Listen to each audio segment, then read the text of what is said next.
Frugal living to retire early. It's dead simple. Frugality is the #1 leading cause of early retirement. It's not the only path. There are lots of paths to early retirement, but 90% of my audience watching is going to benefit from this video. So that's why I made it for you. It was how I reached millionaire status by 24. It's how I was able to retire early. Extreme frugality. And bring that into your business too. Be frugal in all areas of your life. If you can embrace frugality, I promise you, it'll change your life. And it'd be awesome if you gave me a thumbs up. And if you are new to my channel, please hit that subscribe button. And I would love it if you click the next video, because click-through rate is so important to these videos getting promoted. Click on the next video that comes up in the recommendations on my video and stay on my channel for a bit and check some of my cool videos out. I'd really appreciate it. So when I talk about frugality being dead simple and the extremely easy path to early retirement, what I mean is it's 20%, maybe 15-20% knowledge and core principles, and 80 to 85% psychological. It's discipline. It's up in your head. And so mastering the actual basics to personal finance, the extremely simple math behind early retirement, that's the easy part. I've said that before on my channel with the 4% safe withdrawal rate and talking about how to save more than 50% of your income. So getting that savings rate above 50%. The savings rate that I aspired to was around 85 to 88%. That allowed me to retire in basically under 5 years, which is something that I think is a bit extreme, but attainable for pretty much anyone who makes the average North American salary. So frugality in and of itself it's not enough. You need to still work full-time. You still need to bring in an average basic income. But when I make this video and I talk about frugality being the simplest path to early retirement, what I mean is it honestly is. When I started on this journey, I believed that I had maybe some limiting beliefs around how money kind of worked. I believed that it was hard to get a raise at work. I had to work a whole year to get a 10 or 20% raise, and I was a high performer. So the average person has a very hard time increasing their income. They have a hard time creating passive streams of income or even active streams of income. But everyone is in control of how they live their life and spend their money. And frugality is a lifestyle choice, just like early retirement is a lifestyle choice. And so it's very important to embrace that. And when you embrace that, you'll lead to the path of basically a happier, wealthier life. So some of the things I want to talk around frugality, I'm going to end this video with some cool tips about how you can actually really improve your frugal skills, how you can get your spending way down and manage your budget much better. But I'm going to talk about why first, because you got to sell people on the why before you give them the how. And so why is it so important? Well, for one, if you look at some of the statistics, you're going to lead a happier life. Money problems, poor fiscal management, bad money management, bad spending problems are the #1 leading cause of divorce and breakup. So if you want to have a long-lasting relationship with your partner, you should probably embrace a little bit of frugality. 2, you'll realize that people whom are frugal, they've done studies on people who are very frugal. Let's say they get a phone every 3 years instead of every year getting the latest and greatest phone. They appreciate that thing more. I appreciate my iPhone 7 more than someone else who has an 8, because when I upgrade, I know that I spent a lot of time researching it. I made sure I got the best buy on it. And when I do eventually upgrade to the newer and better thing, I've thought about that. I've spent a lot of time into that purchasing decision. And that's what it's about. Being frugal is about being efficient with your spending and making conscious decisions in your consumption. It really aligns, the frugality movement aligns, and the early retirement movement aligns with the minimalism movement. Having less is more. It'll free up your mental space, your mental bandwidth to do more and do better than having a house full of stuff, right?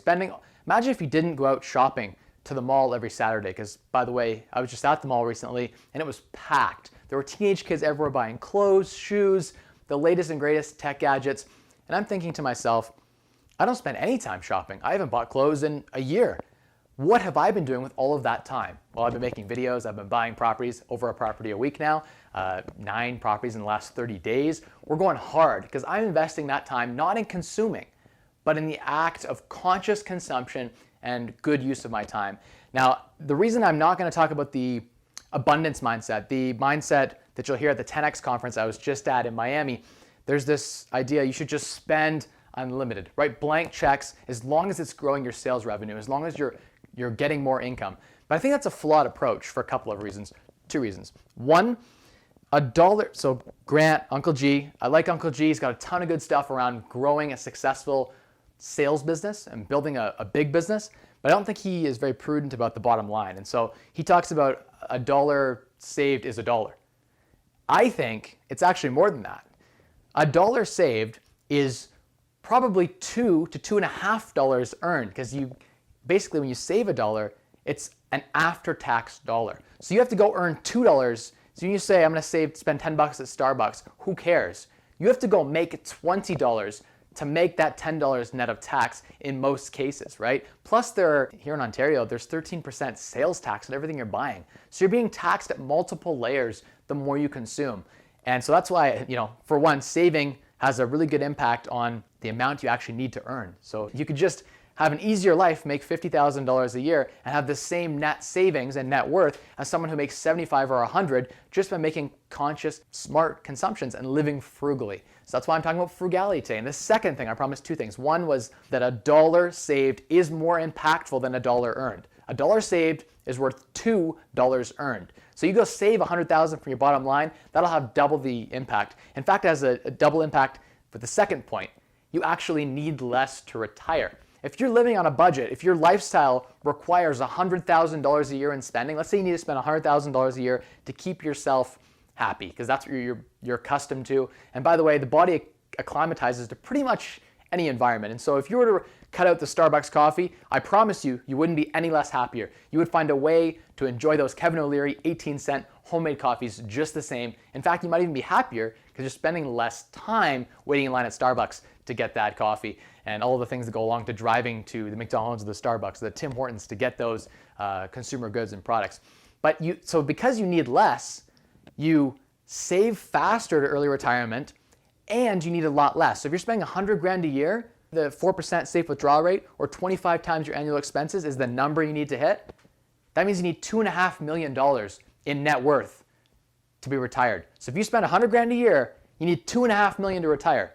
Now let's play these numbers a little bit less. Let's say you could live on $50,000 a year. The average North American family spends $49,690 a year. So right around the average North American family, around $49,000, almost $50,000. If you're spending at that level, the average North American family needs about $1.25 million to be able to withdraw from this portfolio for the rest of their lives, for infinity, without ever touching the principal, using the 4% safe withdrawal rate. So just by cutting your spending from $100,000 to $50,000, and by the way, you're not going to feel deprivation going from 100 to 50. I live on like 25, so I'm challenging you, if you're spending $100,000, you're watching this video, that you can spend half that. And if you could learn to spend half that, if you're spending already 100, look at how much money you're going to have to invest and to build your net worth and to retire early and get out of that job you don't like, or close down that company that you hate, or get out of that situation that you're in. Because early retirement is not just sitting on a beach, reading a book and being bored. It's so much more. It's about doing whatever you want to do with your life. It's about building companies if you enjoy doing that for a while. It's about traveling. It's about spending time with your children, time with your family, time with your friends, time and freedom of choice. That is what early retirement is all about to me, and I think to most people out there. And that's why everyone should really covet this early retirement dream, because it is literally whatever you want to do with your life, you can do that. It's different for each person. Everyone's early retirement path is slightly different, and everyone's end result is also different.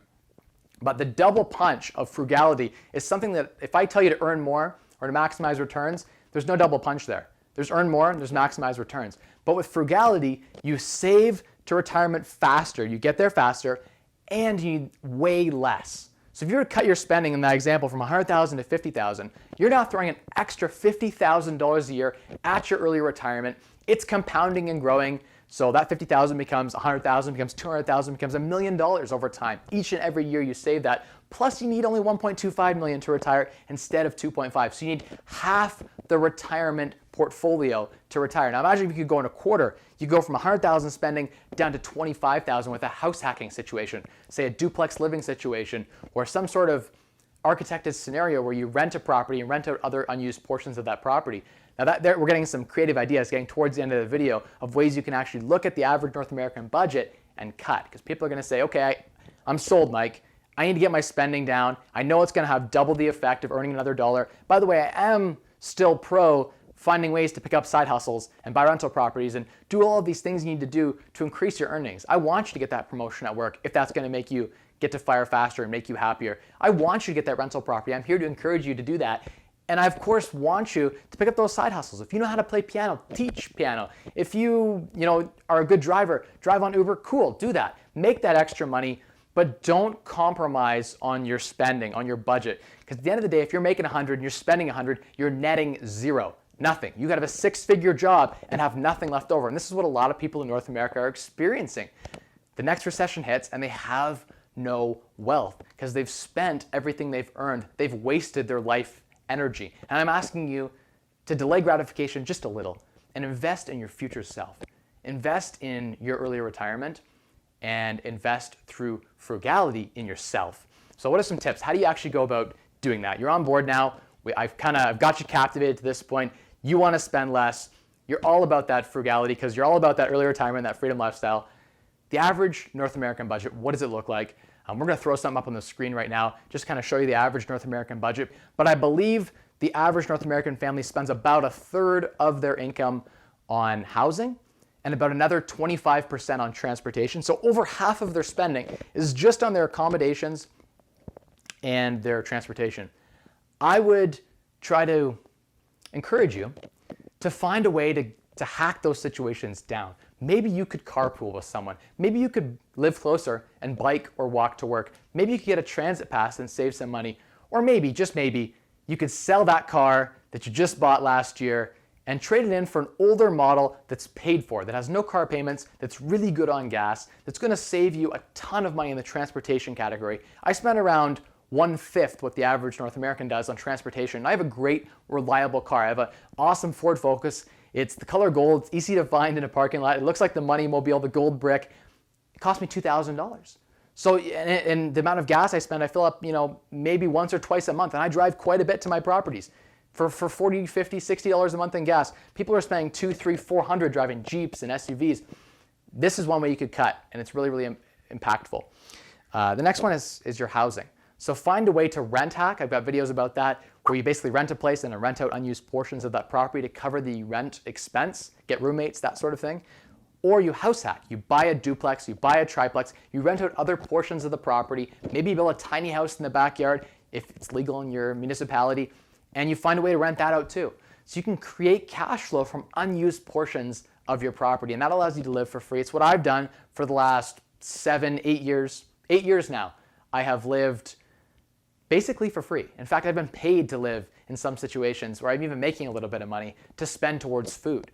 The next one is food, and I'm gonna recommend the app called Flip. You can price match at places like Superstore, get student discounts, get points, and then price match the cheapest loss leaders from all the flyers. That's a huge tip. Get your grocery budget cut in half. Big impactful items. You notice I'm going from the largest impact on your budget. I'm starting with housing, transportation, food. Then there's entertainment. There's things like alcohol, tobacco, all of these things that, if you're smoking, go stop this video right now and go watch some videos and find some programs that'll teach you how to stop smoking, because smoking is a terrible habit. It's gonna kill you from a health perspective. Don't smoke. If you're drinking, find a way to drink economically. Maybe you make your own beer. Maybe you partner with someone who makes their own beer and buy some of it at a low cost, or your own wine. Maybe you just cut back on the drinking altogether. Maybe you drink at home before you go out. These are all tips that I've practiced to keep my spending way down. I find entertainment in hanging out with friends, in playing video games, in watching movies. Most of my hobbies actually going hiking. My daughter and I like to go skating. There's free skating events all around the city. There are so many things you can do in winter or summer or fall that are free. And it's just spending time with people. And so that's something I really am a big fan of, is trying to find frugal ways to basically save. And there's tons of other categories and areas on that budget. But if you focus on just those 4 or 5 items and really work on getting those expenses down, I guarantee you can shave your spending down in half. And that's gonna have a huge impact on you. You will be able to retire instead of 50 years. Cutting your spending in half actually turns it down to about 17 years. So it has 4 times the effect you think it would have. You think by spending half, you go from 50 years to retirement down to 25, but instead you go down to 16 point something years. And then again, if you could spend even half that, if you could save 75% of what you're earning, maybe you live on half of your partner's salary, save all of yours and save a part of theirs, right? Then all of a sudden you're getting to the 75, 80% savings rate categories. And in that area, you're gonna find you can retire in 5, 6, 7 years, depending on where you are right now. If you're in a lot of debt right now, it might take you 7, 8, 9 years. But if you're 20 years old right now with a little bit of debt, you could be retired at 29. If you're 29 watching this video, you could be retired at 35, at 39. The path is simple, and frugality for some people won't work. Some people want to spend their time efficiently, and I'm having this mindset issue now where, how do I spend my time? Because I don't want to, at a certain point you get diminishing returns, which means basically, let's say I'm already spending $200 a month in food. If I spend more effort to save $10, when that effort could have been spent to make me more money, it gets to a certain point where it doesn't have any more impact and my time is better spent earning more money. But I think for most people in the beginning of their journey, you should really focus on that frugality. The average person has a hard time increasing their earnings. And if you're making $50,000, $60,000, $70,000, $80,000 a year right now or less, you should be focused on frugality. You don't make enough money to say I can spend however I want, that I can spend and consume without any conscious thought. You haven't earned that right. I mean, if you're Uncle G making millions, if your net worth is like 10 million right now, you're watching this video, okay, you can drive your SUV. As a percentage of what your net worth is of your income, you are being frugal. If you're making $10 million a year and you're spending $1 million a year, you're still saving 90% of what you're earning. That's pretty impactful.